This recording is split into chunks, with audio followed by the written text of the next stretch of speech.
Right, how we doing, guys? We are having a bit of a day off from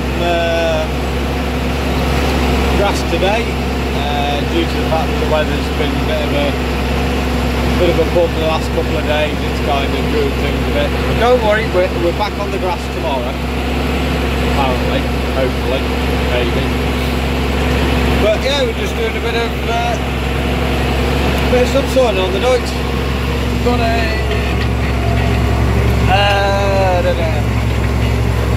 two-leg cousin subsoiler picked up from Malpas Hire over pretty much at Napwich. No, that's wrong. Witchers.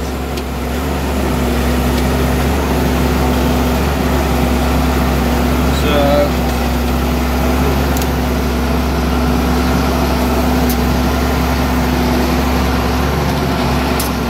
good old dog pulling it well. Seem to be spending an awful lot of time in this joint just lately, and also the new one, the Massey. I've driven it 3 times. Once when we went to have a look at it up and down. A bit slow on that. I'm going to speed that up a bit. I want you to wang it.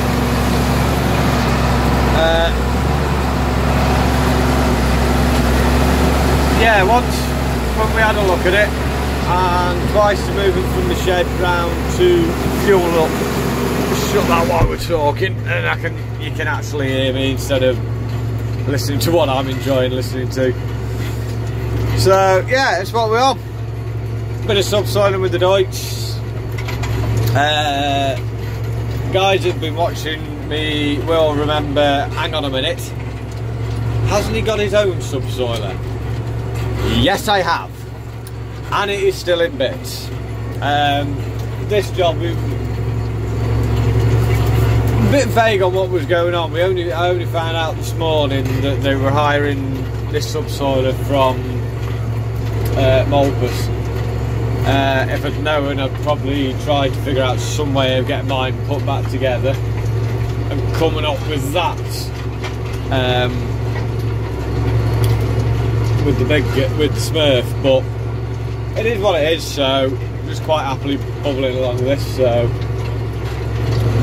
yeah, I thought I might as well answer a few questions. Like, we'll start with what is subsoiling and what does subsoiling do? Well, basically it's 2 big anchors on a piece of metal and drag it through the ground under where the ploughing, usually somewhere around about a sort of 12-14 inches or so, because when you plough you turn over the topsoil, but you have a habit, you sort of smear the soil underneath and basically like put a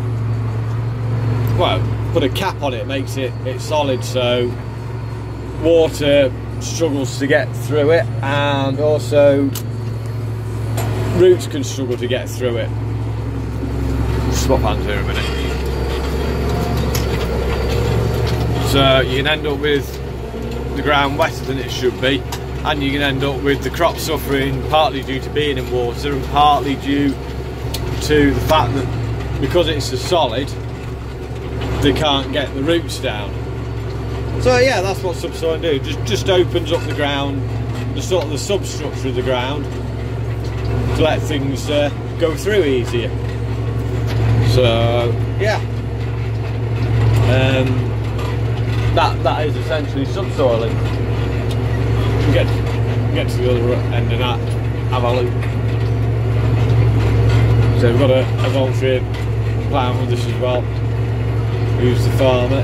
There are many different ideas on when you should subsoil. Some people like to subsoil before they plough, some people like to subsoil after they've ploughed.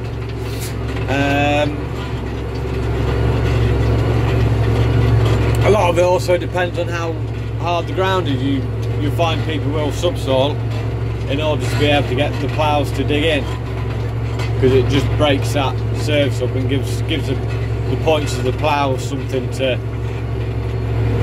sort of bite into and pull the plough in.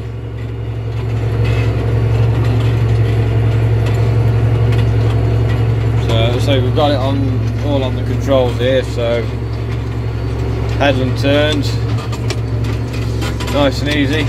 Come down the gears there, flick that into up, that lifts our subsoiler up, and just flick her around.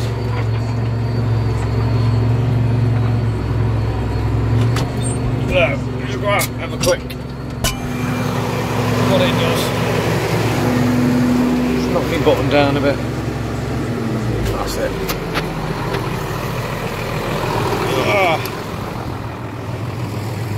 Yes, I mean this is essentially what it is. All you've got, two big legs, one either side, runs sort of in the middle of the tyre, and a pair of big depth wheels to stop it pulling in too far. And basically how it works, you see there, you've got the point there, when you drop it in, that point will essentially do that, pull the old subsoiler down, and then you've just got a big leg here that sort of creates the opening. Quite often you'll see them, they'll have like a wing on the side here, just helps lift and open the ground up. This one hasn't got it, unfortunately. It'd be better if it had three legs as well, just to cover more ground. But it's doing the job quite nicely.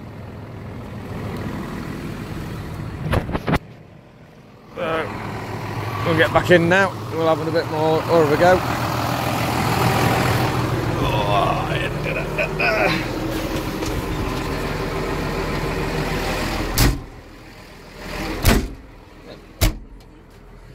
So yeah, all we do, we've got it on the button here.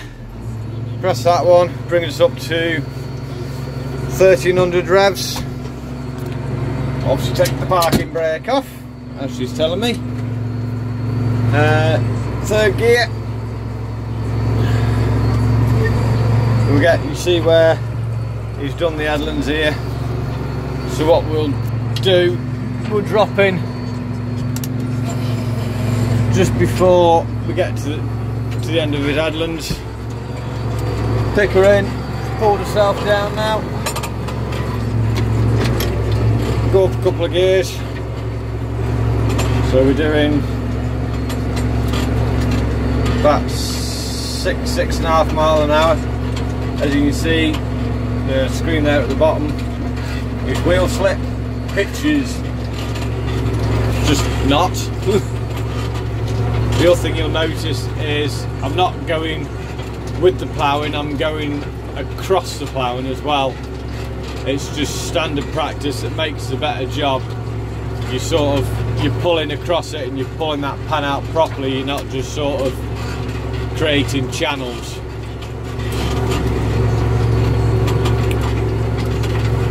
So yeah, you can see still a Vulture fan. I will say that is probably the last of the Vultures I really loved. It's I think it's about a 162.